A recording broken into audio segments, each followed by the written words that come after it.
Hello and welcome to Hellbent Live. Let us know you can see us, you can hear us, and we will get started with the share. Check out this here. Chat's filling up quick. Oh, the chat is filling up really quick. Look at y'all. Good night. Goshawk says loud and clear. And Perfect. clear. Welcome to Hellbent Live. My name is Jesse Doyle, as you can see by the lower third below me. This is my husband, my compatriot, my cameraman extraordinaire, and a man with a lot on his shoulders right now because it's up to him to prevent forest fires. Do you know the stress that I'm under I'm the only one that can prevent them? The amount of stress that I wake up to. He has been given a great responsibility and he takes it very seriously. Mr. Joe Doyle. Is that still a thing? Does Smokey the Bear still do the only you can prevent forest fires? I guess. I mean, you purchased that shirt, didn't you? Well, yeah, but I mean, I don't know if it's in widespread knowledge like it used to be. So all right. Welcome to Hellbent Live. We got a little barn burner for you guys. It's a little speculative, a little fun, little exercise of the old noggin. We hadn't had any cool topical shows lately. Yeah. We've been talking about field investigations or projects that we were doing.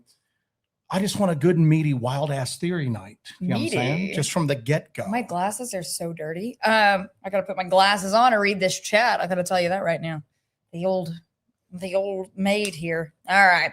Let's get our glasses on and see what's up. I hope everything's coming through good. We've been working on this whole live stream thing. I kind of reset how all this was, brought some of this around, moved the didgeridoos and diggy dangs around the room here and got it set up today. So hopefully everything looks good.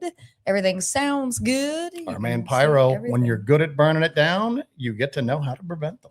That's true. That's true. Amy Fountain says, yes, wild ass theory. Yep. Got a couple of wild ass theories for y'all tonight. Tonight's topic is what keeps the monsters at bay? Are we at war with cryptids? And are there factors that are keeping them in the shadows? And what could happen that could cause them to emerge from those shadows if those protections are removed? 007 wants to know, but did you sage everything? I did not. Not today. So we'll see how this goes. Everything worked well on the test. I tell you what I did do. I did vacuum up all the cat hair from the area. So I think that that's close enough to getting the evil spirits out of here as it can be. So I did do that. We got a lot of people in the chat today. Look at that. So no. Do we have Rick Skinner in here? I think so. I think so too. So anyway, apparently this is the hottest day of the year, or at least in this part of the country. Saying that? Yeah, and then the next week. But apparently we're gonna have some cooler weather. I know. I'm looking forward to that. That means we can start to really do our job. bust our butts at that point. So we summer's rough for us, man. It's rough for people that do field investigations in this part of the country. You can go to a campground, you can go to a KOA or something like that. I feel bad for people in campgrounds. Yeah. I mean, it's so hot. With us, especially we're on the move at night. So it's difficult to sleep during the daytime when it's 110, and you're in a tent you know. But that's when those dude wipes really come in handy. But it's getting ready to break, and that means we can like get to work. And it's weird too, because a lot of people, you know, they gain weight in the wintertime, like holidays and everything like that. I always like gain like a few pounds in the summer because we're not as active. And then we get into the winter and it's just like nonstop. And then you're a Greek god, just like running up and down the mountains. Haunting Cryptids says, here's my wild ass theory. My friend says that church bells were designed to emit a cleansing energy, and that's why they get rang from tall towers in towns. Old time thinking, but relative. Bells usually factor into a lot of different like folklore and traditions. And they mean like wildly different things. In some like Eastern European folklore, vampires would flee the sound of church bells ringing. And then just bells themselves are just, I mean, Buddhist traditions, just Wiccan, everything like that. Bells have always been very like culturally important with a lot of stuff. So Haunting Cryptids, you do get a wild ass theory. What? Yeah, there you go. So one of the things, the reason why we were thinking about this is, well, the reason why we're talking about this is, you know, we were thinking, hold on, before we get too deep into this. I got to mark this one right here. We got some wild ass theories coming in. Got some wild ass theories coming up. Coming in hot. My boy Dave. I'm on day 7 of a summer respiratory virus Teddy brought home from his last day of daycare before pre-K. I'm ready for the weather to break so I can breathe a little more easily. Damn, buddy. There's nothing worse than like getting sick like with something like that in the summertime. The summer sickness is the worst. It's absolutely the worst because it's like you want soup, but my God, soup will kill you at this point. It will kill you. You'll bake alive inside. So we're just going to dive into the topic, and we're going to kind of meander into the topic and into the chat and kind of like get people's thoughts on it. And this is all speculative tonight. This was just literally like a wild ass theory that I kind of came up with. We spent a lot of time thinking about this stuff. And thank you for that, by the way, Dave. Very, very generous of you. That will go into the Equipment General Purpose Fund. But we spent a lot of time just thinking about this stuff because that's like my biggest complaint with. That's your biggest complaint? Actually, no, I have several. I was about to say, I have several large complaints. I'm glad you asked. I'm glad you asked. How about we just do a whole show on that? On all of my complaints. Hellbent grievance time. My grievance time. You know, I was talking to, if you watch the Small Town Monsters channel, and most of the people that like Hellbent Holler are into Small Town Monsters as well. But if you watch for their stuff, you've seen Jason Hewlett. He is a wonderful guy out of British Columbia, up across the border in snow-swept Canada. And I did an interview with him for his show. It's not coming out for a while, I think like a month or so. But he's a good guy. He's a really good guy. And this was the first time I really had a chance to sit and talk to him in depth. So we did like an hour and a half long interview. And then we sat around and just kind of like chewed the fat for like a good 45 minutes. And it's cool because Jason Hewlett, he came from a paranormal background. He's like a ghost hunting guy who's now kind of dipped his toes into the Bigfoot water. And one of the things that kind of dawned on me, Jesse, is that he and I are like on opposite trajectories, but we're crossing each other right now. So you guys are at your little crossing point there. So he's coming from more of a ghost background and getting into Bigfoot. You're coming from the Bigfoot background, and you're slowly starting to get ghost pilled. Well, ghost pilled. Yeah, I was a flesh and blood Bigfoot guy who poo-pooed a lot of the weirder stuff. And now I'm open to it now. I don't know what any of it is. So I spent a lot of time thinking about it because my point to Jason is that it's cool that he's coming from like a paranormal investigation background into the Bigfoot community, because I despair at the lack of like originality in the Bigfoot community sometimes. Yeah. And that's something that I've always really admired about like the hardcore paranormal investigators. They're inventive, they're imaginative, not that they imagine all spooks and spirits. They they're creative. They think of different ways to approach this And stuff. you could say they're inventive, yes, and they are not afraid to use different kinds of technology. They embrace technology a lot. Yes, and they were the first ones to really, in terms of an investigation, embrace technology. I know that the Bigfoot world has just recently started getting into like using this tech that the ghost world has been using for a long time. And even within the ghost world, they work hard at inventing new pieces of tech. Which like they work hard on building you got the full spectrum cameras that people build, the Ovilus devices. They repurpose things that already exist and they tool them and retrofit them to be ghost hunting devices. So I think it's awesome that we're getting something like that. Because again, he's a paranormal guy who's becoming aware of the existence of Bigfoot. I'm a Bigfoot guy who's being squatch pilled. He's being squatch pilled. And I'm a flesh and blood Bigfoot guy who's kind of like having the paranormal kind of thrust upon him. So we're like two little ships in the night crossing each other, heading into like uncharted waters, each one of us. But where I don't know exactly what I'm going to bring to the high strangeness search, he's bringing some cool stuff to the Bigfoot search, his Bigfoot investigations. And I think that's the big thing that I always come up with is the fact that people don't put a lot of thought into some of this stuff. Just sit around and think about it, explore new ideas, thought experiments, I think, in this are very valid and important. If nothing else, to kind of get a sort of like mental flexibility so that when you run across new things and things that you previously didn't think were possible, you can kind of accept that it's going on, kind of figure out a way to deal with it, figure out a way to look into it, figure out a way to kind of quantify it and show other people that it's there. Yeah. So we spend a lot of time just thinking about this stuff. It's like the core of our existence at this point. I don't sit around and watch like golf.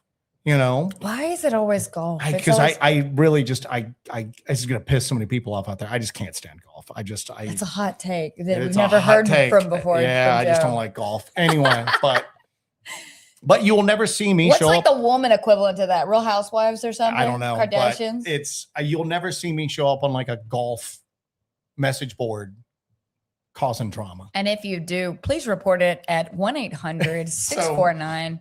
Anyway, but we put a lot of thought into this. And so I had called Jesse and I was like, hey, for the show, kind of what I want to talk about and just make it like a discussion with the chat at this point. Pretty much every flavor of the paranormal, like the physical stuff in the woods, the not so physical stuff, the stuff in the sky and everything like that. Let's just go upon the legends and lore and folklore and superstitions and everything like that all of us are aware of, maybe from different traditions, different parts of the world, but we're all aware of them.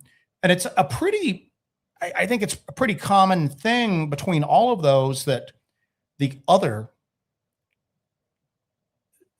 entities that seem to inhabit or come into this world used to be a lot more active than they are right now. So do you want to go ahead and establish maybe our terms of usage here during this discussion? Let's call it the other. The other is going to, because that's like my favorite term for all of this. It's always been here, but it's not us. It's the other. And you hear people like Timothy Renner and Joshua Cutchin, who are like huge fans of, they use that term. And I think Timothy Renner is really the one that kind of hammered that term home with me. But it's pretty widely used also in some traditional witchcraft circles that it's referred to as the other, because you can use it to refer to as the spiritual realm. You can use it to refer to, say, the demonic realm, which encompasses all of these things. So anything that is not of humankind, I guess you could say, that is more of the otherworldly, correct? Would be what we're going to refer to as the other. A lot of golf hate going on in the chat right now. A lot of golf hate. I got some stuff marked. I'm amongst my people. Oki. Oh my gosh. I was looking for Oki because Oki just agreed with me about golf. But anyway, so the other is what we're going to call it. And that's going to encompass everything. Yeah. Like supernatural entities, Bigfoot, what people might consider extraterrestrials, all manner of cryptids, all of the other stuff that aren't natural wildlife and people the other inhabitants of this world. We got ghosts, we got goblins, we got ghoulies, we got them all. So it just seems like no matter what you look at, it used to be more prevalent, more active, and a lot of times more hostile. We've talked ad nauseum on this like live stream about how even with like Native American traditions, yeah, some tribes thought of them as like, good forest brothers, but for every one of those, there were one or two who talked about forest devils, cannibal giants, things that come into the village and they'll take your women and children and your game and everything like that. And they'll raid you, and we've gone to war with them. And we had a pretty spicy episode about woodwives a while back. That these were things to be feared. These were things that were in the woods that were, there was not this cuddly forest brother feeling about Sasquatch or Bigfoot. It was something to be feared. And I feel like that sort of like buddy washing has kind of happened over the years. Well, and even, from like Fae traditions, I mean, all of it used to be more physical. It used to impact us more negatively back in the day. And yeah, there might be things that go on negative nowadays. There might be, opportunistic predation that goes on. Missing 411, such a hot topic, but there are mysterious disappearances that take place that might have paranormal or supernatural or cryptid causes. It's hard to tell, but damn, if you look at the stories, it used to be a lot more prevalent. Back to that Native American, the view of Sasquatch. It seems like they were really something to be feared before the arrival of like European settlers, and then they slowly transformed into the things that kind of run and hide. They're trying to stay hidden from us, where before they were pretty actively aggressive. So what changed with that? What changed where all manners of the stuff, even things like UAPs, let's do the UAP Fae connection here. Sure. People used to be getting snatched up all the damn time from, like, if you look at the lore, either being taken under the hill by the fairies, you come back 10 years later, and you think you've been there a night. It was so prevalent that it was like, do not get off the path here, okay? And it was like, there were warnings about getting off the path, going to certain places, doing certain things. And now it seems like anybody can just go anywhere and go willy-nilly, and nobody's getting snatched up like they used to be. Do you know who I'm snatching up is my Facebook buddy, Curtis Whitaker. Curtis don't hurt. Curtis don't hurt us. Thank you so much, Curtis. Thank you, Curtis. What is the little like graphic? Super effective. I don't know. Is that showing up? That's awesome. Look at that. Super effective. Super effective. Thank you, Curtis. Thank you, Curtis. We appreciate it, man. We're going to be putting that towards equipment. We're getting our gear ready to go as this not so boiling weather starts to come upon us. Thank you, Curtis. Every week, Curtis, we appreciate you. Well, let's get back on the topic. So and then so that's the thing. I was about to derail us pretty bad. That's why I said let's get back on track, because I was about to derail us. Let's leave Curtis up there. Thank you, Curtis. Of course. But that's the thing that I always think about. What changed? What's changed? Even we've seen it lessen in modern times. Like UFO abductions used to be a lot more prevalent, or what we viewed as UFO abductions. Yeah. Used to be a lot more prevalent. And even that seems like it's lessened over time. You don't really have I guess it still happens. I'm not as keyed in with like traditional UFO stuff as I should be. I basically look at how UFOs kind of like cross into like what we do, out looking at like wilderness phenomena. But it seems like the age of like abduction seems like it's wound down, and it's not happening as often. Yeah. So why is that? Why is it? Why did this stuff used to be so much more physical and so much more dangerous to us? And I'm not saying it's harmless now. Yeah. But it's not as physical and as active of a threat. Look at Dogman. Most Dogman encounters, they're not good, but it just seems like it's there to frighten you, and it doesn't pose that level of physical danger that maybe those types of things did once upon a time. Yeah, and there could be a lot of factors that we have a lot of theories on why that is. Mhm. A lot of factors that could be contributing to that kind of backing off in a way. And so I started thinking a lot is that what's changed? What's changed? Well, a couple things have changed. We've had a technological revolution. We've definitely had a evolution in the lethality of the weapons that are available to us at this point. But then you hear these stories about how people shoot at these things, it doesn't have any effect. Mm-hmm. So, and it just seems like that a lot of this stuff is just, it's ephemeral. It's almost intangible.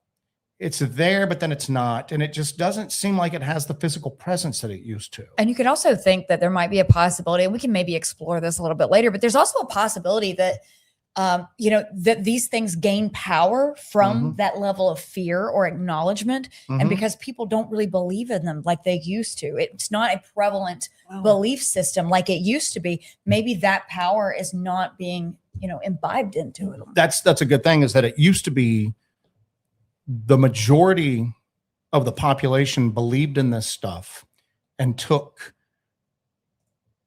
actions to kind of protect yourself, but yet they were realer then. Yeah. Is it just the fact that is it belief? Is it the fact that we're dealing with things that are basically a creation of humanity's belief? And when more people believed in it, these things had more power. We've talked in the past that when attention is paid to something, it strengthens it. There are people that say that real, focused, constant attention there's not much difference between that and prayer. And is that the fact that people don't really talk about it as much? We still do. So there's still elements of it there.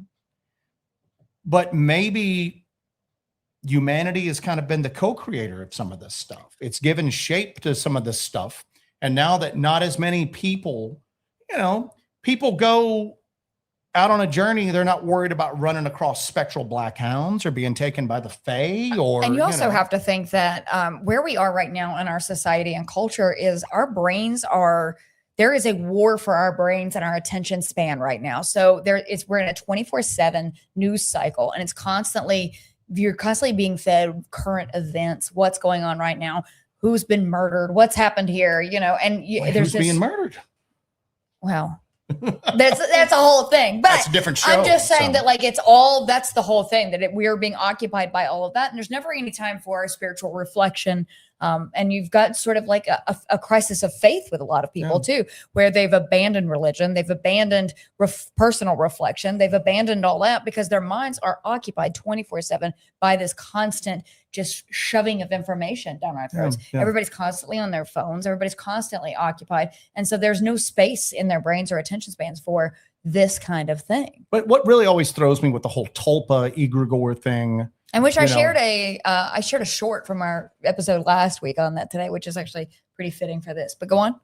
Well, it's the thing that always gets me with the tulpa egregore thing is look at the insane popularity of fictional stuff nowadays. I think the new Spider-Man movie is doing $3 billion in at the box office.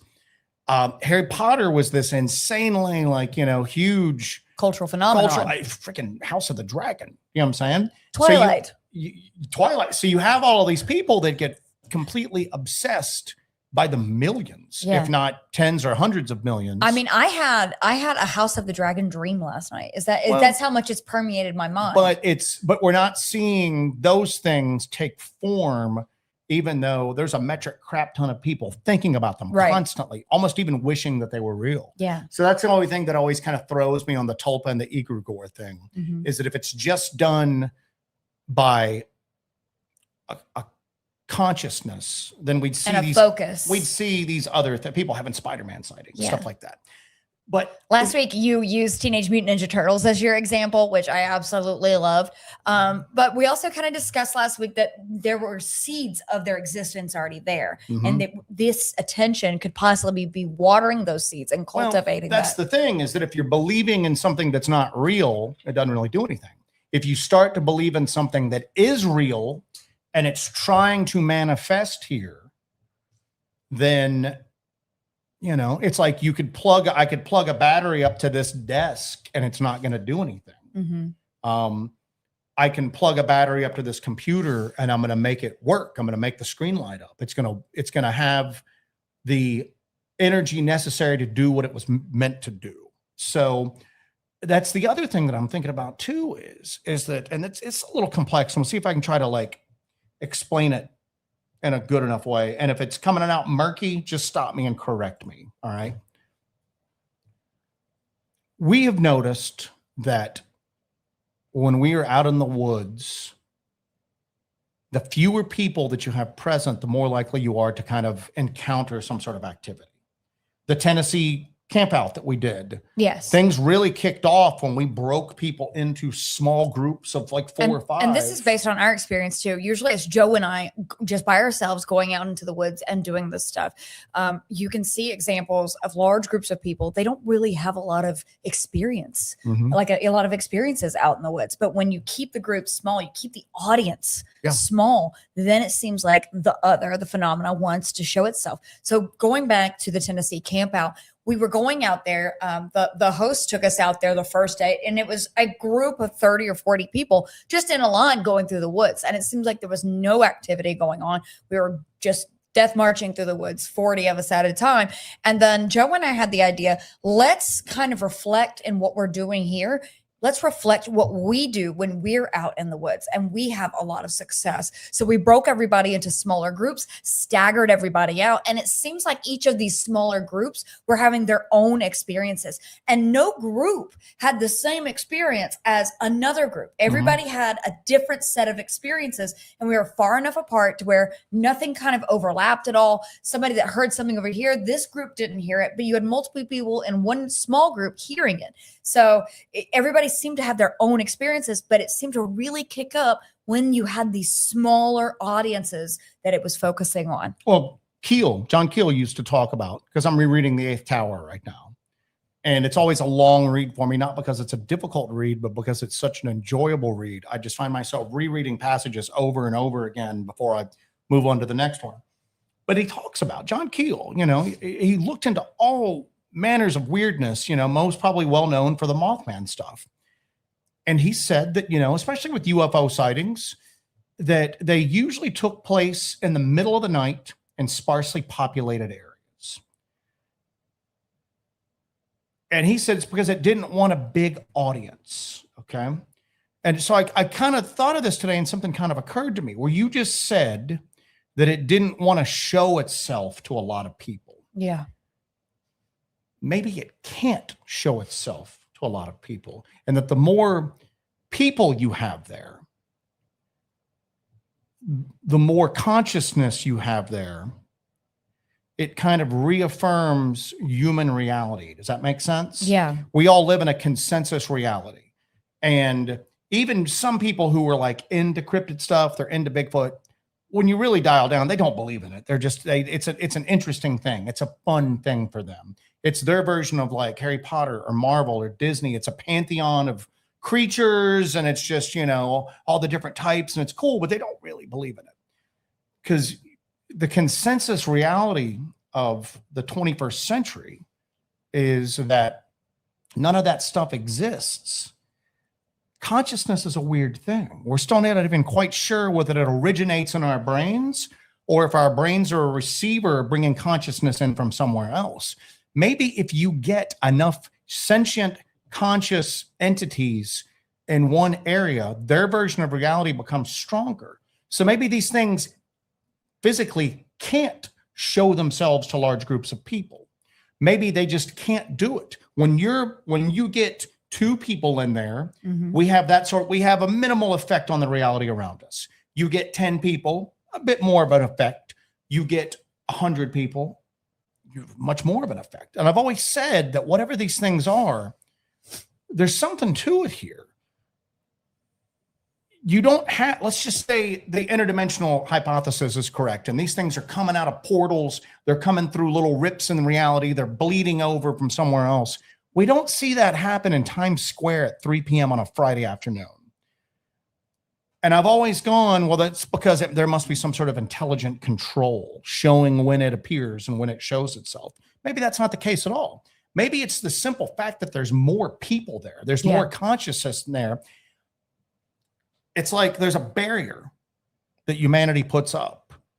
And the barrier's thinner when there's nobody there. And of course, if they're coming through when nobody's there, we don't know about it. There's no witnesses there to report it. But they can still come through when there's fewer people there. And maybe that's what's caused these things to become more intangible. It's more of a spectacle now than an actual physical danger in a lot of cases. It's because the overall numbers of humans on this planet, when I read the Eighth Tower, he was talking about, I think he goes, there are 2.8 billion people on this planet. What are we at right now? Are we over 9 billion yet? Yeah. There's a ton of people here. There's a ton of people. There's a ton of humanity reinforcing humanity's view of reality. And as a lot of even third world countries have access to cell phones, we're becoming very homogenized as a species now. And with that homogenization becomes pretty narrow way of thinking.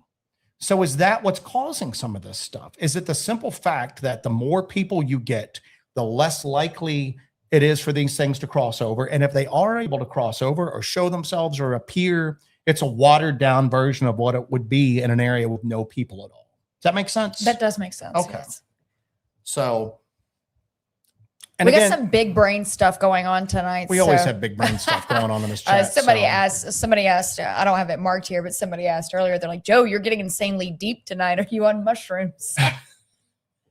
Anyway, this is just Joe's default setting. So let's unpack that for a little bit, because then I have another one that I want to kind of discuss, but let's see what the chat's got right now. Okay. I've got some stuff marked on here that's quite good. I'm still working through because the chat is going. We got a lot of people. Well, I wanted to, again, we haven't had a good topical show for a while. So, and real quick, all of this insanity is community supported. We have a channel membership. We don't do sponsorships. We're not going to shill life insurance or cat litter to you in the middle of the show. So if you want to support us, super chats are open. Join the channel membership. Jesse just released a really good little day scout thing for our channel members to check out. So yeah, and we've got an investigation area that we've been going into for a couple of years now called Blackthorn. And we're going to be releasing investigations from Blackthorn. And that was the scout that I released on Sunday night. It was a scout in Blackthorn. And as we keep going out, we're going to be doing a lot of Blackthorn stuff for our members. So if you want to be a part of that, and we're going to be doing some of our weirder stuff for our members, we're going to keep that in the members section because it's a little too crazy for the general public. So if you're interested in that, join up with the membership. There's a link in the description of every video. So our buddy Dave has a thing, a wild ass theory. I mentioned this in a comment a few weeks ago. But what if we finally establish contact with Sasquatch and they're just as confused by orbs, portals, and associated woo as we are?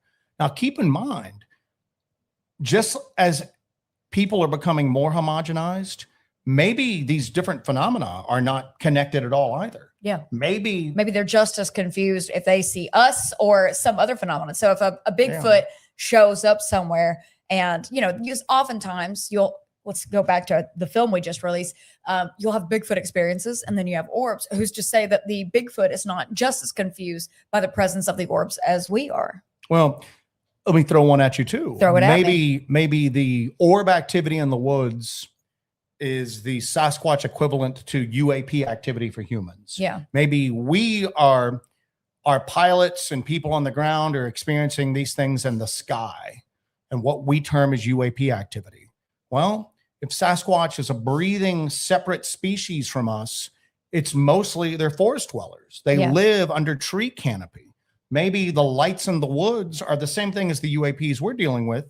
That's how they interact or monitor or do whatever they're doing to the Sasquatch. So yeah, maybe they're just as mystified about the orb activity in the woods as we are by the UAP activity in the skies around. Right. And maybe just like people are in an area that's having Sasquatch activity and then they see the orbs and we think it's associated with the Sasquatch. Maybe Sasquatch know that there's humans in the woods and then they're seeing the balls of light. Maybe they think that the balls of light are related to us somehow. Yeah. So yeah, but a great thing there, Dave. Great thing. So, but I do think of that. I do think of the fact that maybe, just maybe, the orb activity is the same thing as some of this UAP activity. And maybe that's how it's monitoring, communicating, or interacting with the Sasquatch like UAPs are with humanity. So you got a huge thing here real quick. I haven't even read it yet. I haven't even got down there. Chris Lockhart, Chris thank you so Lockhart, much. Goodness gracious. Joe and Jesse Lordy. need personal AC packs for the woods in upstate South Carolina right now. I think the heat index today was 107, Yeah, I believe. yeah. But thank you for that. We Super tried chat. to You go rock. out to do an investigation, and it was a wash. It Oh my was- gosh. It was. We an needed a absolute- wash after. We were so disgusting and sweaty. So no, Chris, we went out, and the anything plastic or metal, it's just damp all the time. I'm trying to keep the camera lenses done. I'm worried about how the humidity is affecting, like, you know, the microphones and everything. And you get to a point where the whole goal of Hellbent Holler is not to go out and experience it ourselves. It's to experience it and document it and then share it. And then you spend all your time fighting the equipment and all of that. And we've lost some equipment lately. You know, we always have a consumption rate on this stuff, but we lost like a full spectrum camera and other stuff. And I was just going, finally, just like, listen, if anything happens, we're not gonna be able to document it. And quite honestly, we need to dry this equipment out. And more importantly, on top of that, we're constantly overheating. The temperature really didn't drop when the sun went down. It was gnarly. I mean, it was gnarly. You couldn't cool down. You couldn't stay hydrated. So a portable AC unit would be a dream. I've seen those little neck ones. Those are really Remember the cool. Boy in the Bubble? Are you too young to remember the Boy in the Bubble? I think John Travolta did like a TV movie on the Boy in the Bubble. Yeah. We need a Boy in the Bubble outfit, but it's just air conditioned air. So, Chris, thank you so much for that. It's extremely generous of you. We'll leave it up for a few minutes. Thank you. The boy, I do remember the Seinfeld episode where there was a boy in a bubble. Is there a Seinfeld episode? Yeah, there's a Seinfeld episode for everything. That's pretty much true. So, Chris, thank you so much for that again. You, Dave, Curtis Whitaker, we appreciate you He guys played tonight. Trivial Pursuit with George, and the answer to one of the questions was the Moors, but there was a typo on the card, and George argued that it was the Moops. Move. And he goes, "It's the Moors, the Moops," and then he kills the boy in the bubble. Let's when just they do a get into a Seinfeld discussion show and just leave all this paranormal stuff behind. Our buddy Terror Dog, Jesse, just a suggestion for your Monday night show. Instead of a night check, you can do a quick segment at the end called Behold My Stuff, and then share one of your weird, crazy, slightly odd items. Yeah, so that the house has quickly over the years become a museum of odds and ends. When we redo how we're gonna have the podcast area for the show and everything, we're gonna actually put some shelves behind us with some of the stuff we've gotten over the years. Yesterday on my members show, I showed my mask that Dead End Yard Hunt made for me, the lady Dogman mask, but it's me as a dog man. It's got blue hair and everything. And I told them about what the plan was to capture a dogman with it. So, Chris, thank you again for that. We thank you, appreciate Chris Lockhart. We That's appreciate you, super Chris. awesome of you. So, I got a ton of stuff marked on all there. right, If well, you let's want to get take a back look, through and I'm here real still quick. rocking through. I'm getting back through here. And then I got another little topic that's associated with this. Now that I wanna you go do into. have that too that you brought up earlier. Yeah. So, William Kennedy, keeper of the Black Mirror, Hellbent Holler, Magnus Maximus, Jesse and Joe, the Pain Machine, and Next Level Bigfoot Dogman Research, no fear. William Kennedy, we have a Discord for our members. That's another enticement to join our membership and support this. He posted, he said something about the Black Mirror, and then he posted, he's got like a mirror painted black in his chamber. It's a scrying mirror It's crazy. Yeah. So yes, in his absolutely chamber. crazy in his chamber. All right. So what do we got here? Tom. Good evening, Jesse and Joe. Hello, everyone. I have a question. If Bigfoot can mind speak, why would he make sounds or noise if he can mind speak? Why would a creature? I think I answered my own question. So humanity, people, we have multiple different ways of communicating. We can communicate with our voices like we're doing right now. You have nonverbal communication, gestures, shrugs, Body grimaces, language. body language, everything like that. You know, you have some species have the ability to communicate with scent. Ants. We have the ability to communicate by texting each Yes, other. We exactly. have So- technology for communication. So would that preclude maybe they developed that solely for the purpose of communicating with creatures that couldn't understand their verbal communication? I don't know. Maybe, just maybe, it's not Sasquatch that's communicating with you. Just like we said that the orbs may not be associated with Sasquatch. Maybe the mind speak that people are reporting. Because I had a weird intrusive thought one time. I don't know if there was a Bigfoot around me that caused it. I don't know what did it. Jesse's had it happen a couple times to her. I did have it happen in Blackthorn one time where that thing was like, come here much? And that Come was here much? so weird. I don't, and for Mine some, said, oh, we're not going to kill you. We're having too much fun effing with you. And Yeah. it didn't say effing, it did drop the full F-bomb. So, but what's interesting to me is, you know, anytime you have one of these thoughts or something that happens like that in the woods, where I start to lose it if you think that this is just Bigfoot, you know, mind speaking with you. If you think that Bigfoot is the only thing out there that can communicate via mind speak or whatever, does a Bigfoot know a turn of phrase? You know, they're not part of like any sort of culture or anything. Whatever speaking Would to they you, know a turn of phrase? Well, like come here much? Like come here often? well, toots? again, there's a you know? bunch of different levels to that. Possibly they don't speak English at all. Your mind's just interpreting it in a manner in which you can you understand can comprehend it Yeah. at that point. So let's see what else we've got here real quick. Glad that everybody's kind of finding this topic a little.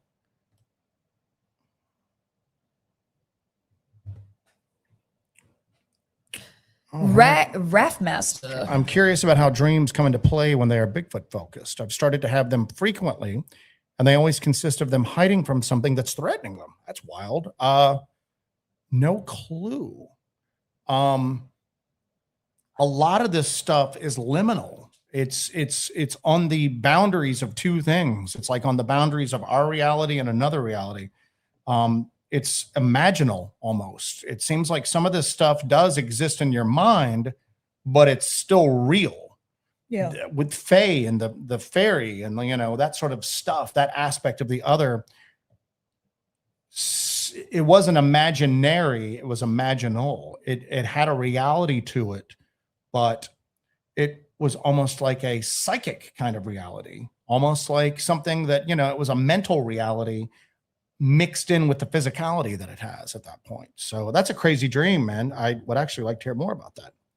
And you got to think too, when you have dreams that you remember, those are the most liminal of dreams because you have a ton of dreams every night that you don't remember. But when you're on that cusp where you're having that dream in which you remember what happened and you're between that state of sleep and awake to the point that you are just coming in and out, that's the ultimate liminal time. And a lot of people think when it comes to dream interpretation that that is the most important thing, that those come through at that time so that you can carry it from that sense of consciousness to your waking sense of consciousness. The thing that I'm mostly fascinated by right now, or most fascinated, not mostly fascinated, I'm most fascinated by right now. What is the ultimate liminal state? There's two of them. There's being born and then the act of dying. Yeah.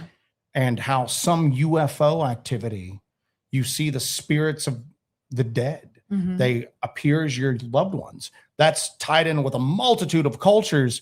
A lot of shamans all across the world, they basically are there to interpret the thoughts and wishes of your dead ancestors to you. Yeah. You know, and I wonder if the argument could be, and you know, actually Joshua Cutchin, I mentioned him earlier, he wrote a book that ties in a lot of paranormal stuff with the boundary between life and death. It's on my reading list. I probably should move that up a few notches to go through because that's something I'm really fascinated with right now.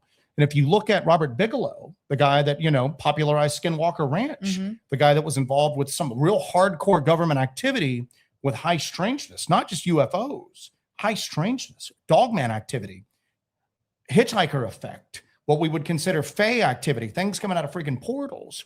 He moved on to that, to really looking at what happens after we die.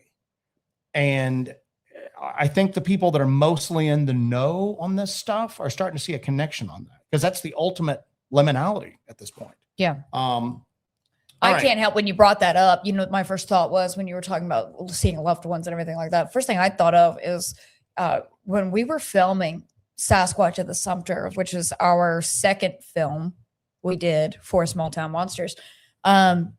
You and I both had that instance where we were not sure if we were awake or asleep, but we both had the same dream where one of our loved ones, someone who was our loved one, was calling to us from the woods to come out of the That tent. was not a good dream. That was a flat out nightmare. It was a So, nightmare. But yeah. the fact that you and I both had the same nightmare, but it was different people in our nightmare.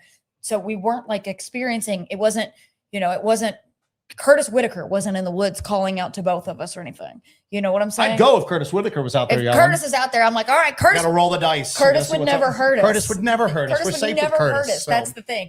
But you and I both on the same night at the same time had the same nightmare with different people in it. It was somebody from your life. It was somebody from my life calling to us both from the woods to come out of the tent and into the woods.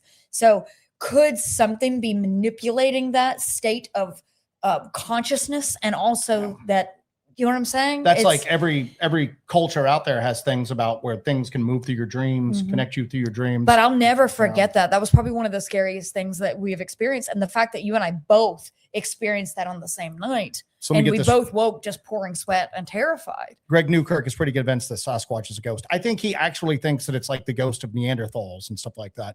The bulk of the evidence isn't far off from poltergeist activity. Yeah, that gets kind of muddied too, because, you know, I can see how you would relate, say you have like a class B sighting or a class B experience where you hear something in the woods, something falls or something like that, but you don't lay eyes on anything. That is, if it was happening, we've talked about this before, if that was happening in a house, you would call that poltergeist activity. I don't think class B Sasquatch activity, when there's no Sasquatch sighted, is really Sasquatch activity at all.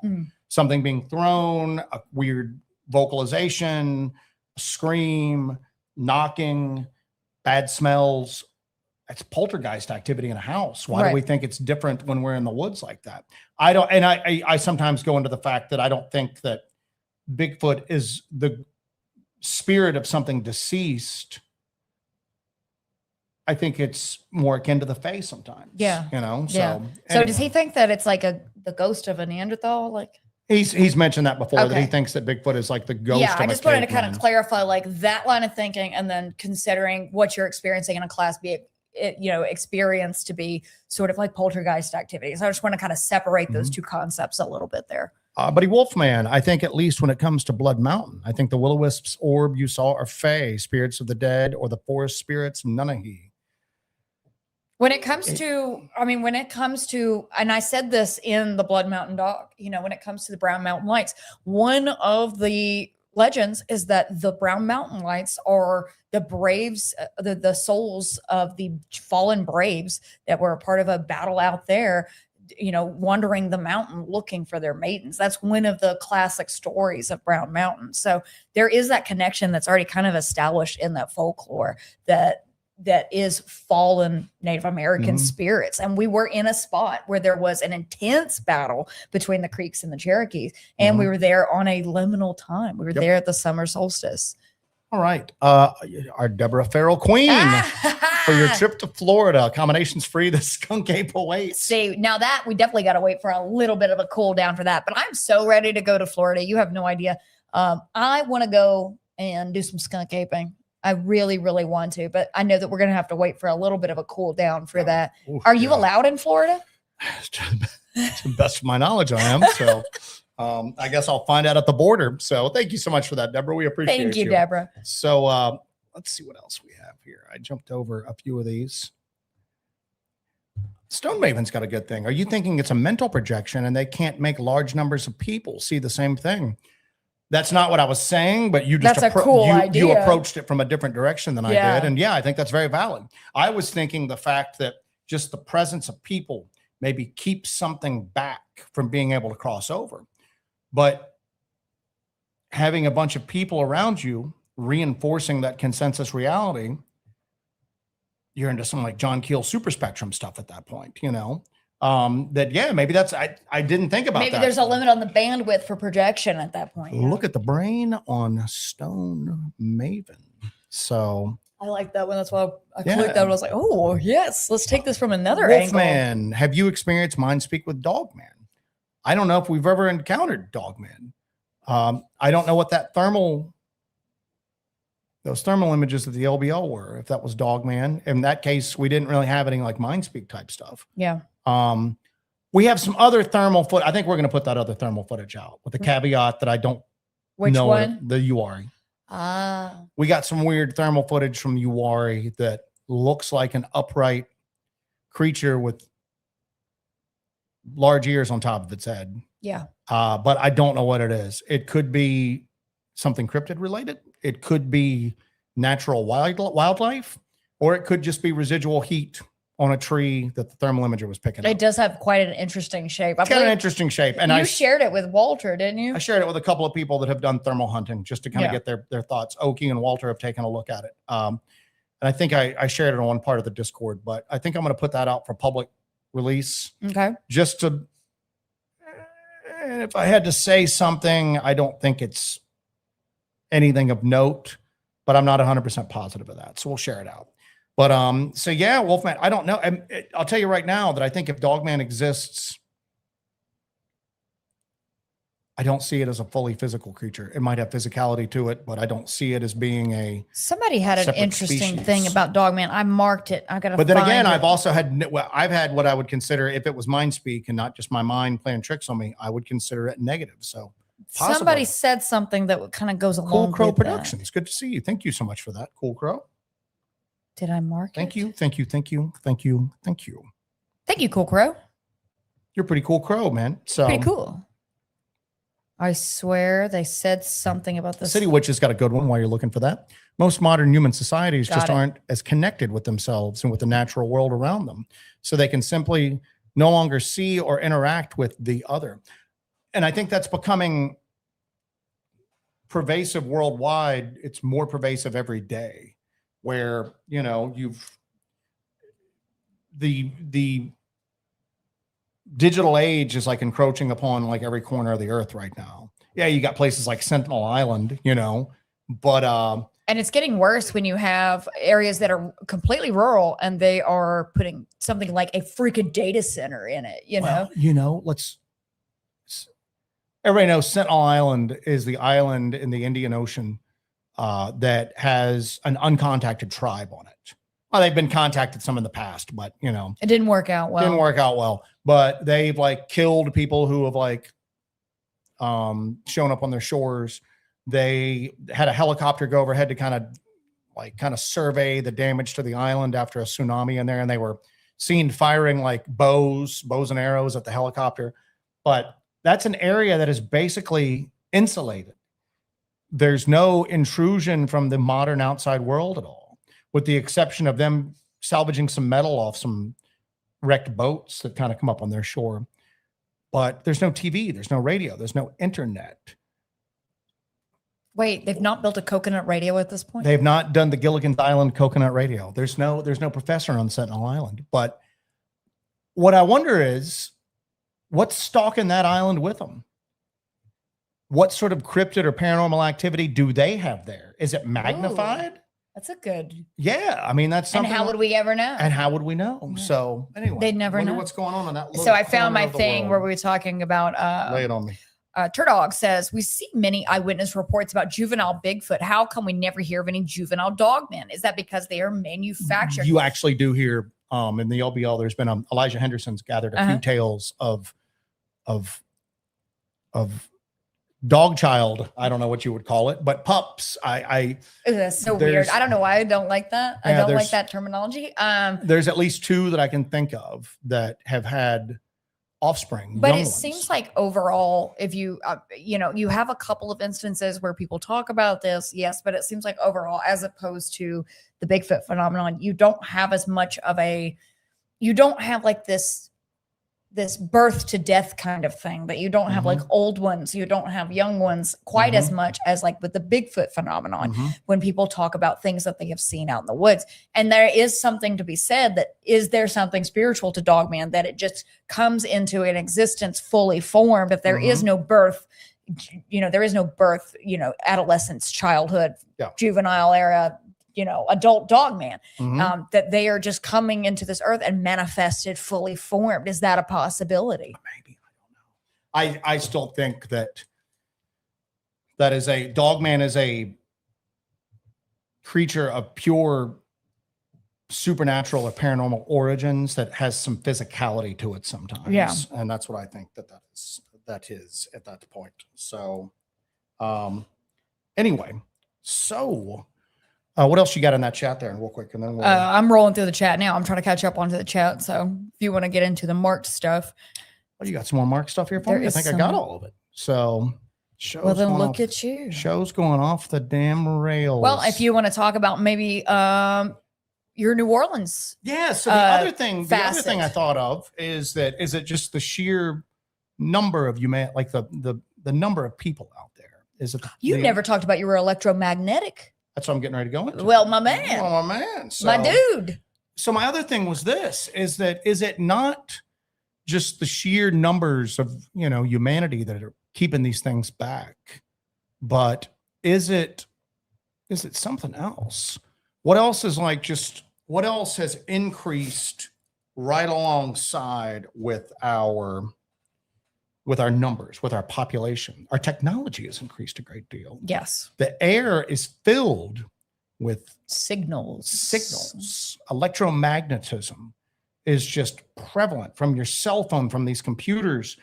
You take an EMF detector and you go up near your refrigerator and it goes off. Microwave activity, radio signals, everything like that. It's just the atmosphere is so much more electromagnetically charged than it probably ever has been since the earth coalesced.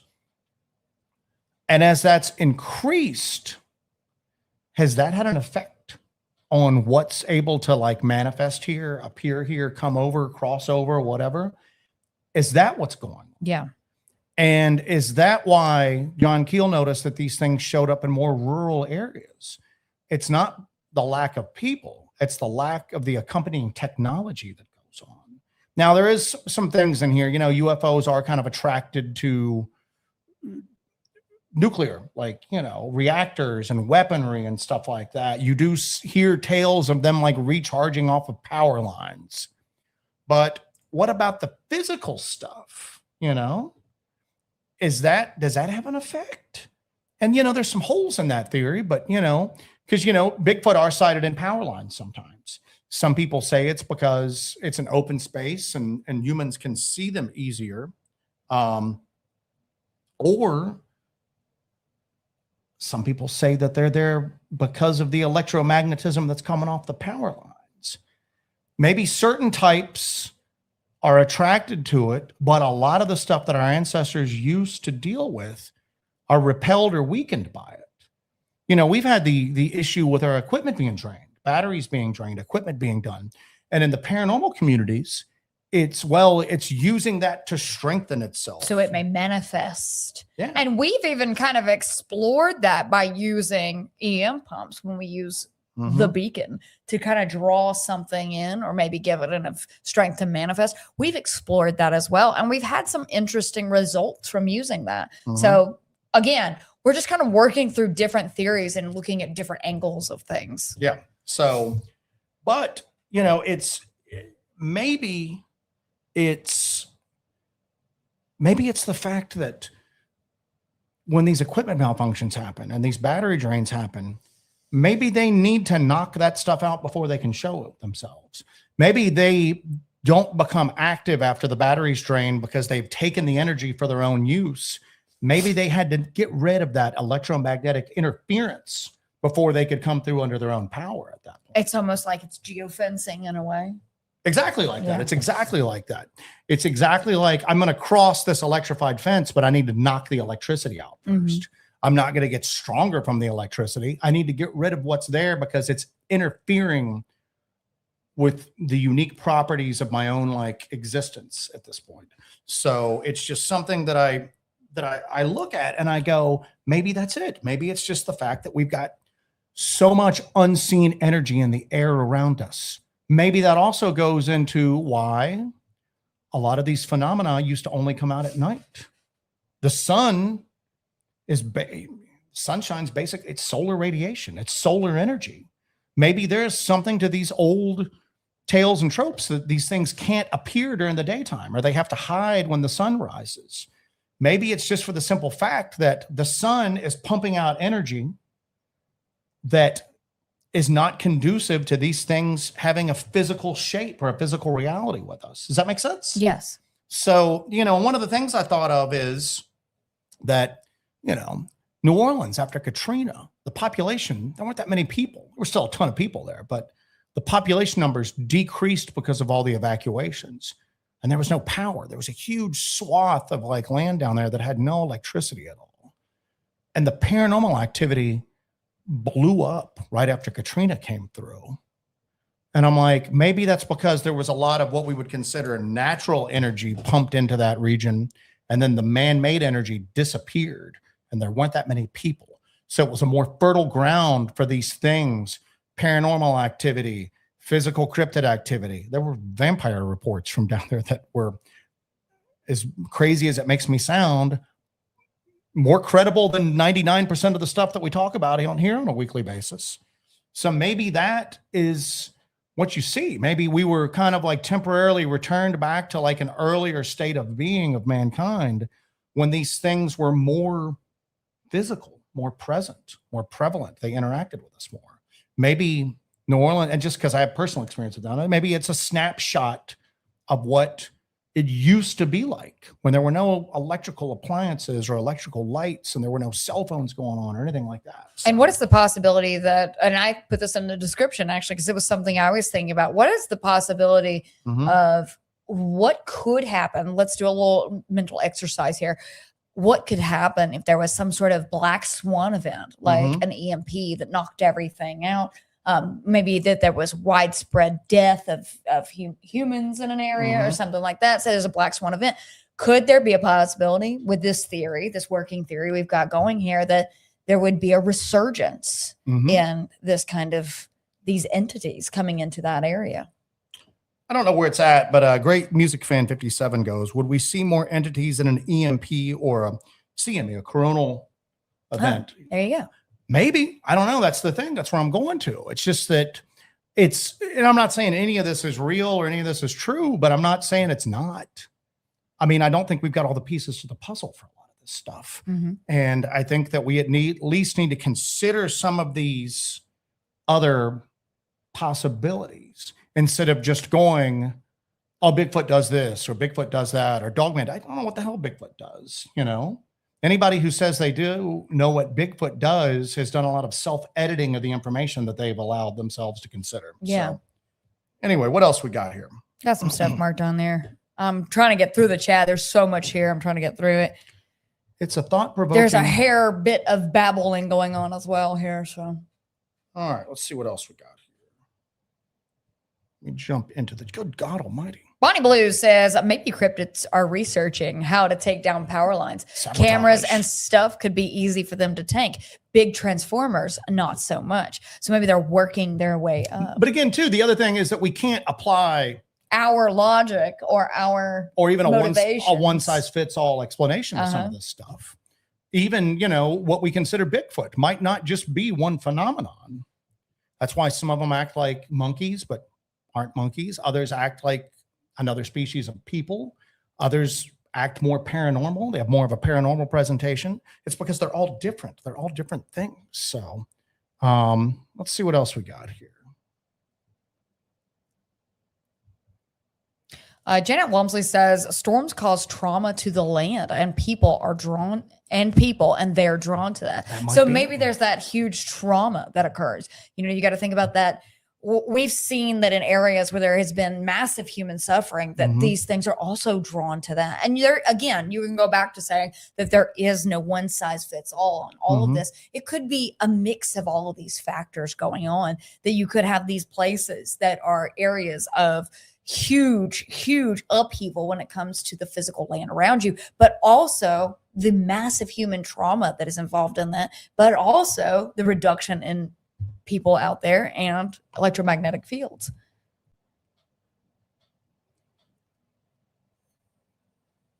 Leonard says, once the aliens learned what humans are like, they stopped abducting and studying us. Now they lock their doors when they're at or on near Earth. They're like, we're out.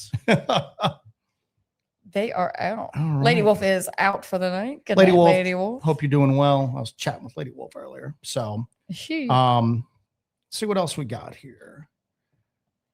So yeah, you guys kind of tell me your thoughts there. I'm going to jump to the bottom of the chat. I'm going to go all the way down to the bottom.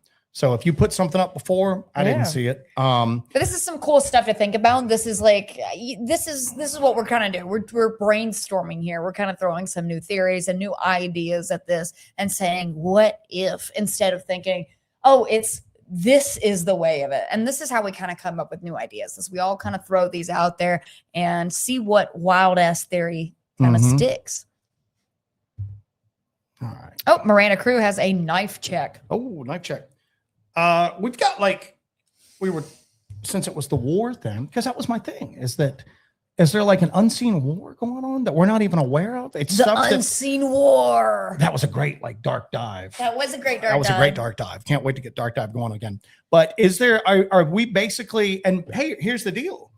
Are we disrupting the natural way of things? Are these things supposed to be more prevalent? Are we waging a war that we don't even realize on a lot of these things? Are we not supposed to be winning right now? I'll tell you what I'm going to wage war with is my RMJ Jungle Combat Bowie. That's a nice knife. Where'd you get it? Jesse got me this for Christmas. Yeah. It's got little blue bolsters there. I don't know if you can see them that match her hair. It matches my hair. I love this damn knife. Anyway, You like that knife? that's my special blade. That was a man. stressor to get that one. That was a picked. stressor. So I got knife check. I'm cheating a little bit. I got a tomahawk check, guys. Tomahawk. Bam! I got an RMJ tomahawk. And look at that. Look at that Hellbent orange on the handle. But yep, tomahawk check from me, my man. It's very light, agile. And then if I got to go to war with cryptids, Mm-hmm. I'm going to use my tomahawk. How's that sound? Done and done. And we welcome everybody to come in the chat and kind of discuss stuff. But if you're going to pop into the chat and start to beat people over the head with your ideas and not be willing to kind of like have a discussion, Oh, we got a dick in the chat. probably not the best. Probably not the best at place that for point. you. Hop into one of those channels that are just sitting there spinning BS about like what Bigfoot does. So, Have we banned that person? Do we want to? oh, I've been throwing people off that are for silliness for the past few minutes now. So, very good. anyway, we need like a bell, like a dick in the chat. bing, bell. bing, bing. So, so let's see what else we got here. If you got an idea, I'm skipped to the bottom. So if you said something earlier that you want us to kind of address, Oh, Fox Pro. Fox Pro, Ray. my man. Provincia. So, Joe. Joe, Joe. go ahead. Lay it on me. Joe. Mhm. I'll ask the question. Joe, could Dogman be a supernatural or interdimensional entity that manifests through paranormal energy? And what evidence would you need to gather to support that view? That's why, first off, thank you for that. We appreciate it. Thank you, Fox Pro Ray Provincia. That is why I love and hate the topic of Dogman. I love it in a way because it really kind of forced me to like be willing to be a lot more mentally flexible and open to a lot of these things that previously I didn't think were possible. I hate it because it's a very difficult thing to physically investigate. Right. Bigfoot activity, you got like a patch of woods pretty much anywhere. There's going to be a Bigfoot story that goes along with it.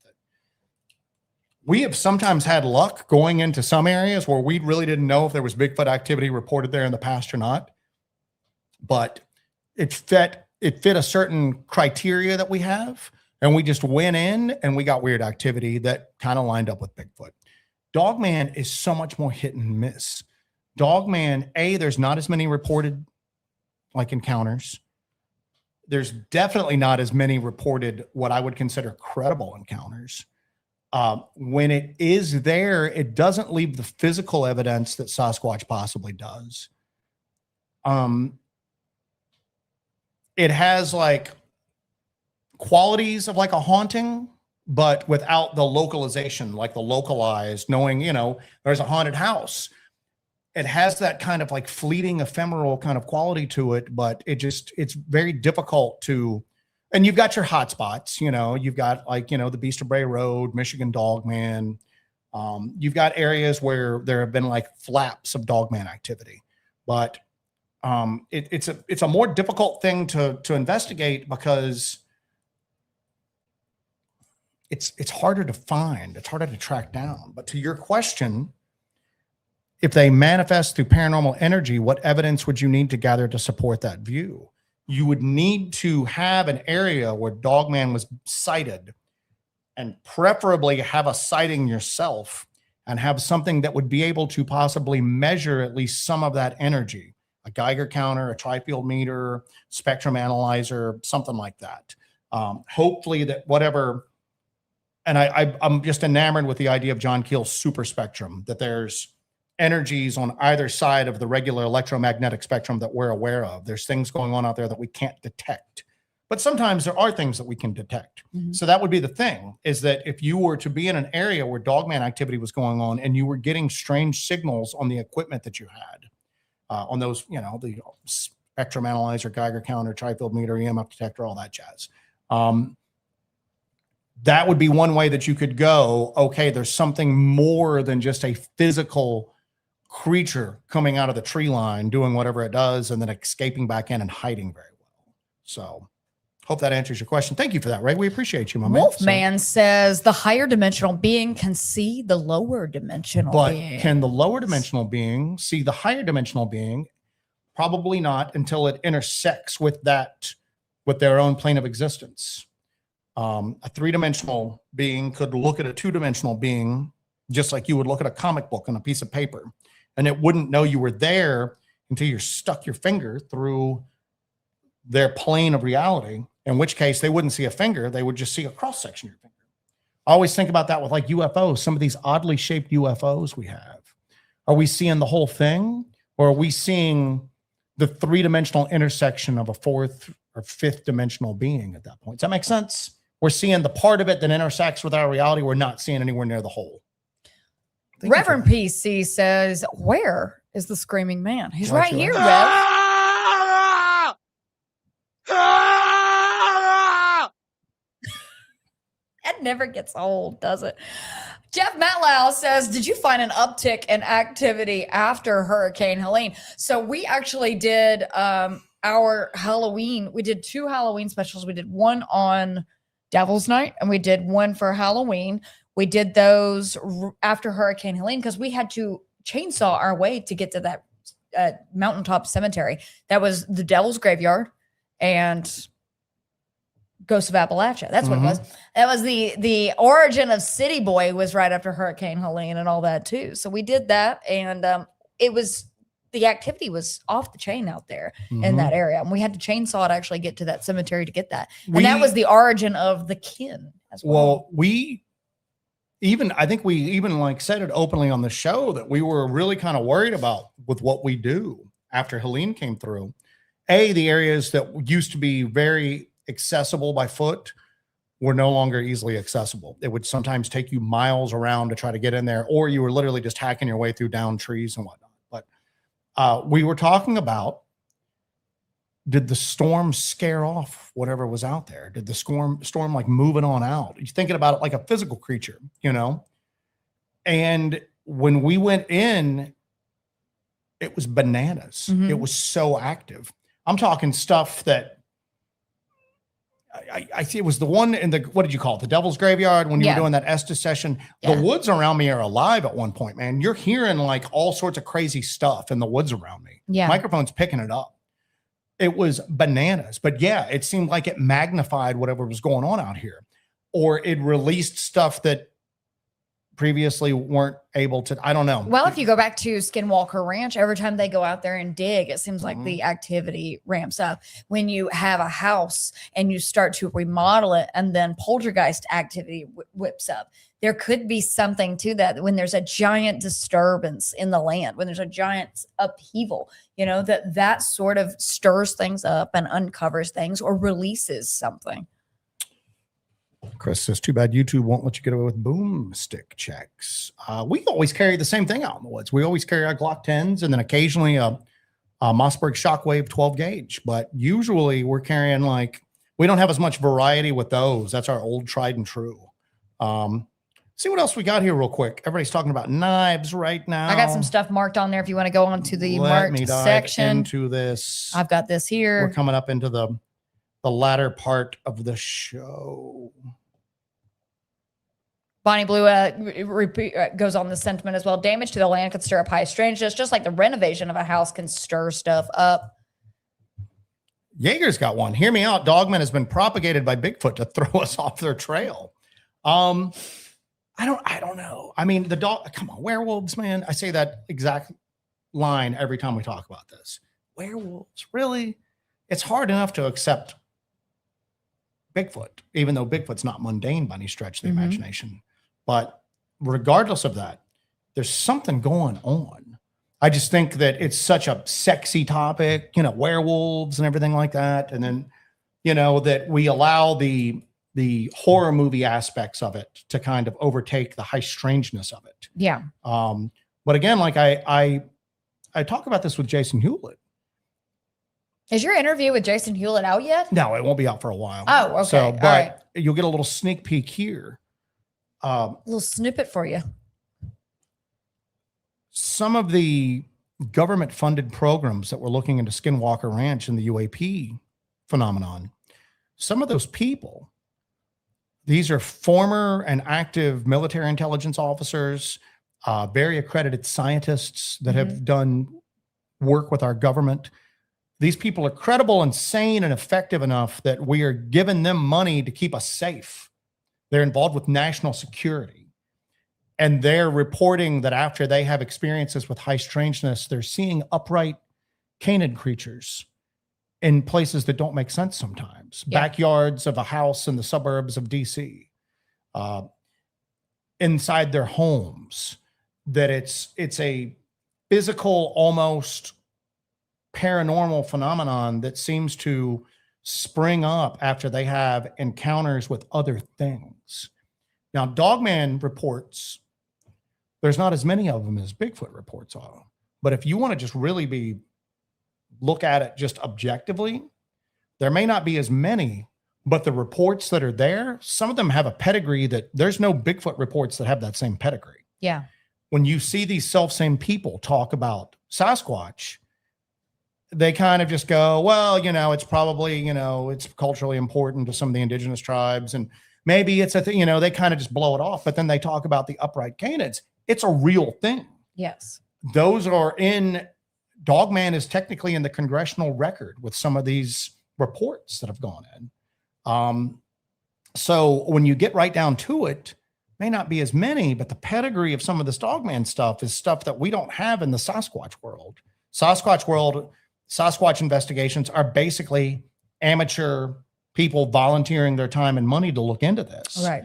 It ain't the government throwing money at it because they think it's real. So anyway, there you go about that. So Tom Schubin said, great interview with Brooke Jesse. If you guys have not had a chance to check it out, I did an interview with Brooke Moreland on Dark Florida. If you guys have not listened to that, you can get it where you get all of your podcasts. It's Dark Florida, and it is a cool little candid conversation that she and I have about the nature of the phenomenon, everything we went through in the process of filming Hunt for the Appalachian Bigfoot, Valley of the Giants, but and kind of working together and kind of future plans and everything like that. So we get very candid with our conversation, which I like. So if you guys have not checked that out, make sure you go check out Dark Florida, where you get all of your podcasts, and listen to that conversation because I think it's really good.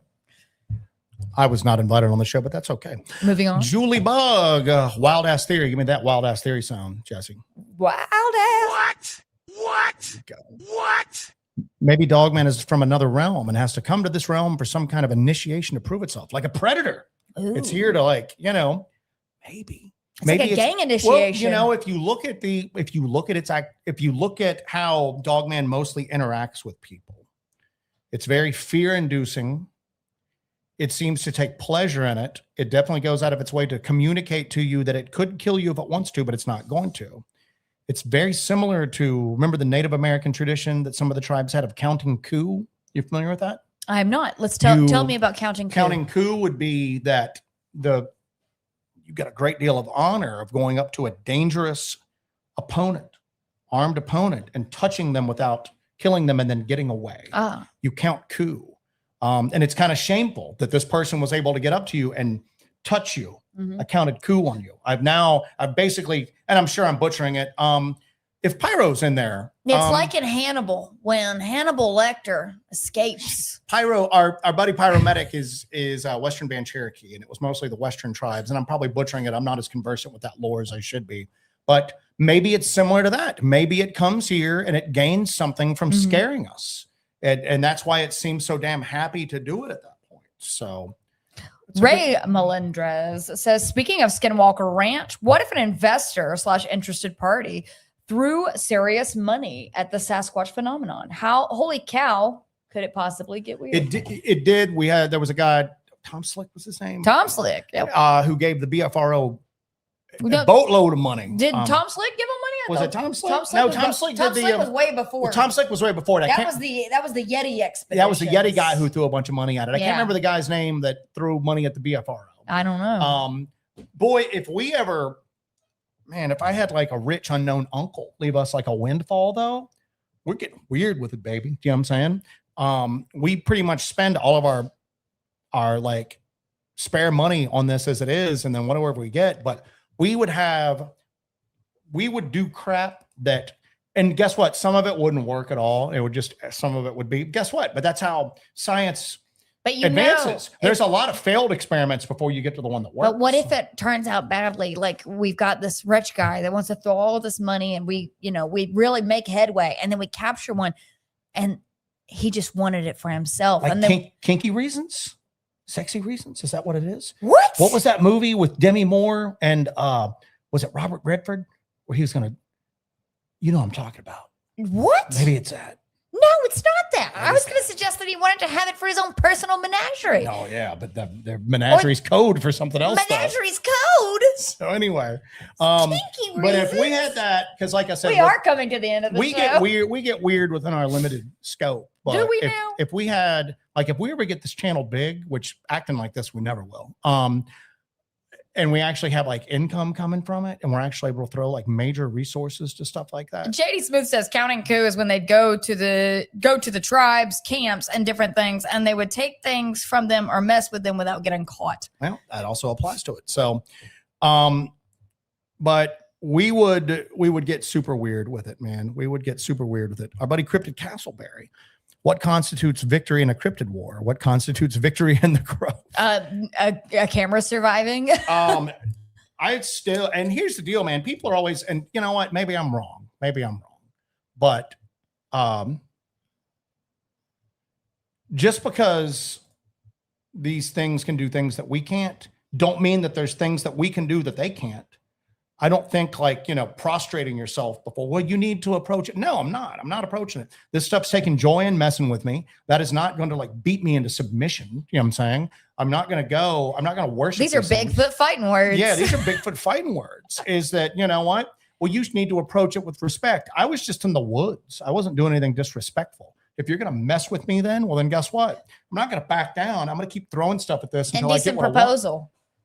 That's what it was. Indecent proposal. We're going to capture a Bigfoot for kinky Through reasons. Indecent proposal. Thank you for that, buddy. We appreciate you, Castleberry. We haven't seen Cryptid Castleberry in a while. So, everybody in the chat's going, indecent proposal. Bonnie Blue. I actually credited Bonnie Blue with her idea.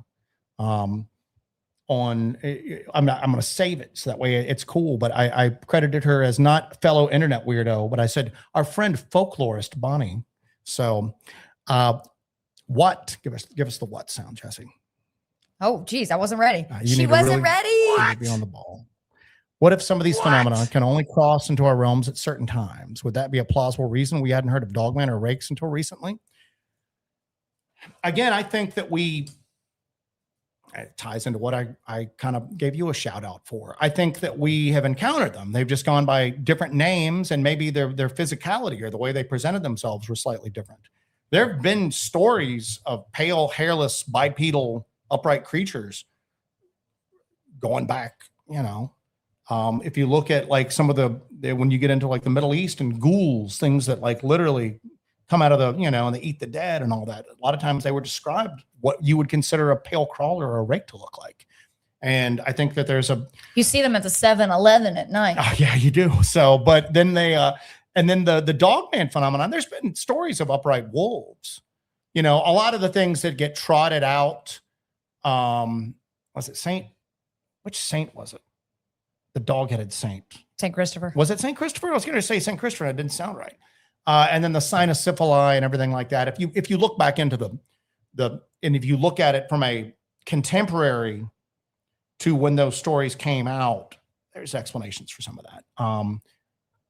But some of that is, you know, the writer's culture taking pot shots at other minority cultures of the time, but we're not going to get into all that. But I think that, you know, there have been stories of upright canids, and then the black dog phenomenon, I think, has evolved into modern day Dogman stuff. But to Bonnie's point, though, recorded human history is a flash in the pan. Yeah. It's extremely brief, even on like just Earth terms. Okay. Yes. Maybe these things were kind of coming out at certain times before there were even people here. And they've been coming out for far longer than humanity's been here. And then they maybe come out more often back then. And then maybe they're your theory of the increase in population is keeping them at bay. Yeah. Or maybe some of this stuff is coming out now going, what the hell? Last time we were here, there were no cities. There were none of these these weird things running around, you know, like look at them. They're disgusting. So anyway, Jesus. Good wild ass theory. All right, get through these. I've got the what button ready because we got some wild ass theories in the end here coming in the clutch. All right. What? The what? Oh man, I got one job. Hit the damn button. The National Park Service was created to study cryptids, but failed miserably. So the cryptids decided they would start taking us. Damn. We were talking about an area that we research, and there's weird stuff going on. And there was some government seizure of private land there, and then it looked like they were going to do something with it, and then they never did. And there's weird stuff there going on now. And I'm always going, did the weird stuff cause them to take that land and maybe cause them to stop their plans? I don't know. Was the weird stuff there and that's why they took it in the first place? Or did they take it for other reasons, but then when it was empty, no people or whatnot, is that when the weird stuff moved in? Did it fill the void? Yeah, to come in there and fill the void. Fill the void. Anyway. Backcountry Project. Joe, if you could have a realistic piece of equipment that doesn't exist, what would it be? Oh, something that doesn't exist. The Dogman detector. I would like to have Danny Doyle's Dogman detector. We have a backpack portable version of what I'm talking about here. But there's always these little elements to things that are like associated with like different types of phenomena. We were picking up that 1.6 gigahertz signal in North Georgia. And then people told us about, hey, they're finding that at Skinwalker Ranch. The electromagnetic stuff we talked about earlier. Sometimes one of the theories is that the electromagnetic energy for coming off your equipment, your battery, strengthens whatever it is. We gave kind of a counterpoint to that earlier, but let's just say that's true. You hear that physical cryptids can see infrared light. You know, they can see into the infrared spectrum. So we built a thing that we called the beacon. It was electromagnetic pumps, pumping out really strong electromagnetic fields. We didn't build those. We had somebody build that for us. We just assembled everything together. We had RF signal generators pumping out 1.6 gigahertz signal. We had infrared beacons pumping out infrared light. And then we would use that in association with scent lore. Sasquatch pheromone chips until they started running low. That's what we call throwing the kitchen sink at it. Yeah, we threw everything at it. And then it came out in the UAP world. There were these guys called Skywatchers.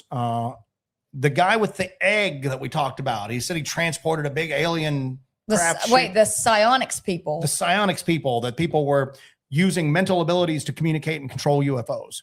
They had something they built called the dog whistle. That was basically the same thing that we were trying to do with the beacon, but it was on a vehicle. It was like on a 4-wheel, all-terrain vehicle, because it was massive and it needed massive amounts of power. And they could activate it. It would draw in UAP activity. Now, if we get this rich uncle, we could get the wolf whistle. What I would do is I would take a side-by-side and then kind of basically we'd have to reach out and get Dewey to come out of Cryptid and Paranormal retirement. Dewey Edwards. You got one more task, Dewey, before you call it quits, because he's like all into the ham radio world. One more big score. You got one more big score. But I would build something like that on like a side-by-side that would have the ability to maybe try different things to see if we could either entice Mm-hmm. some of this weird stuff to come in or strengthen the things that were already there to so much that they could show themselves and we could record it then. That's what I would love to do if we had the budget. Pyro suggested a swamp gas detector. Pyro. You were meeting Pyro was like one of the highlights of the year, don't you think? Yeah, I Actually think getting to hang so. out with him. We're going to end up out in his neck of the woods eventually if it freaking kills us, man. And hopefully it doesn't kill us once we get out there.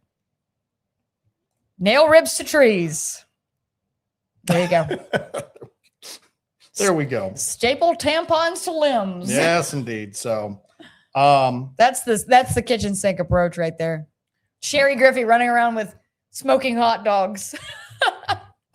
here we go. Jeff, could the black shadow beings in the LBL be another variation of the rake? I don't know enough. What we saw weren't like pale bone white.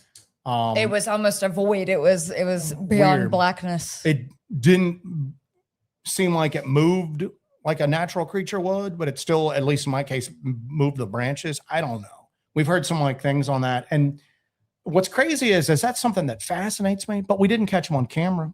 It's No. just another wild ass story. It's another campfire story. What? Why didn't you get it? Oh, they were too fast. It just sounds like such a cop out. So I always like struggle talking about those. But to be honest with you, that's probably,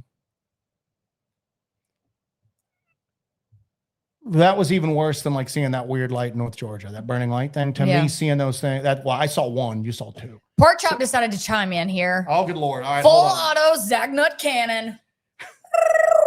Gatling gun, man. Have belt fed things going on. So, Haunting Cryptids had one. What if hellhounds age out into Dogman after festering enough evil over time they morph? I don't know. That's pretty damn good though, man. Shoot. So, All right. Guys, we're gonna wrap Hell it of up. a show, everybody. Hell of a show. All right, guys. And I think we're gonna wrap that up. What a mind journey. What Is it a word? journey of the mind. A journey of the mind. Stimuli of the cortex. All right, guys. Hold on a second. Bigfoot and Wild Boys. Got a comment that we're gonna do. What? Bigfoot and Wild Boys leaving some banger comments Putting on some gold our, out there. our STM stuff. Pearls He's leaving, before swine. putting some just banger comments out there. Banger comments. Where is it? Here we go. Bigfoot and Wild Boy. If the government truly has a UAP dog whistle to learn UAP, we need research into a technological Sasquatch lore. We're messing around with that with the beacon. And I'm going to tell you right now, we haven't drawn in a Bigfoot that I know of. And it hasn't been every time, but we've got a pretty good track record with the beacon on the most crazy one. And it was on our Equinox video when we were doing an investigation on the Equinox.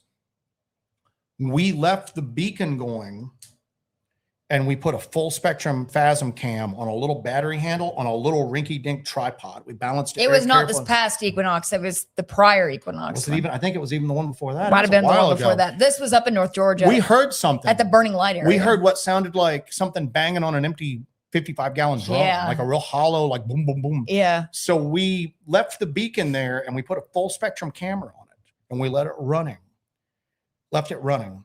And it's the weirdest thing. I had a full spectrum camera burn up a couple of weeks ago, just almost catch on fire. Scorpius looked at it when I posted photos and he's like, I want you to do me a favor and just take that and throw that away right now because it's going to explode. So I got rid of it in a steel dumpster that I knew was getting ready to get picked up. So probably not legal, but I didn't know what else to do with it, man. What else am I supposed to do with it? Like, put it on the ground, have some child pick it up, Give it to a child. give it to a child. But we had Cut this out the middleman. full spectrum camera focused on the beacon and the lights are flashing and the infrared lights are flashing and you hear the motors whirring for the electronic, like the EMF, like generators. It's pumping out that 1.6 gigahertz signal and you hear something moving up behind the camera because the camera's focused on the beacon. You hear something kind of cautiously moving up behind I it. totally forgot about this. Yeah. And then something turns the camera off. It didn't run out of electricity. It didn't run out of power. It doesn't move in the slightest, which if I had walked up and tried to use my finger very carefully to hit the stop button, I would have shaken it. It was that precarious. Yeah. Something stopped it recording. Yeah. Footage was fine. We have it up until that moment. So it wasn't like a malfunction Yeah, I remember or that. anything That like was that. cool. That was Usually wild. if that camera malfunctions, you don't, or like any sort of action camera, you don't get the footage. It's lost. Something turned it off without moving, which was similar to something turning off the audio recorder that time. Yeah, and the switch was flipped. The switch was flipped, but it made no sound doing it. So there you go. There you go. We're going to lead off with that, Some folks. freaky deaky stuff right there. It's crazy world, man. So crazy world. Thank you for joining us for Hellbent Live. We appreciate you guys. We appreciate all of your support and all of your wild ass theories.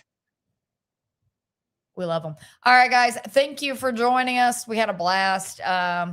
We got some stuff happening. Things are happening.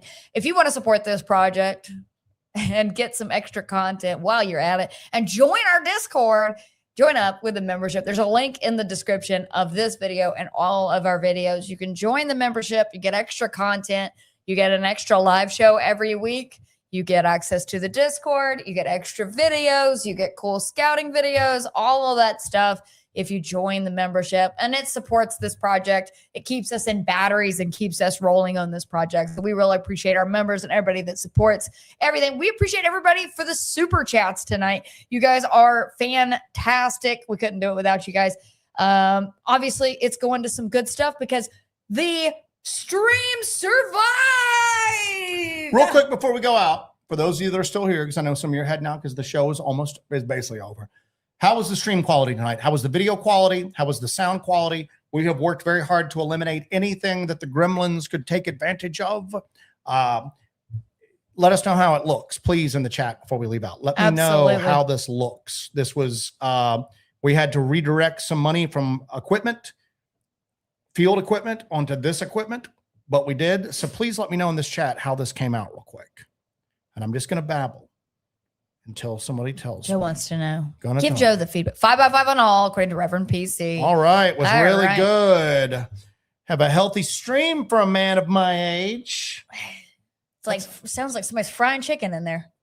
Let's leave on that, shall we? All right. Good Goodbye. night, everyone. Good night, everybody. Take care of yourselves and take care of each other. For Hellbent Holler, my name is Jesse. This is Joe. Au revoir. Good night. Adieu. Monsieur Kennedy.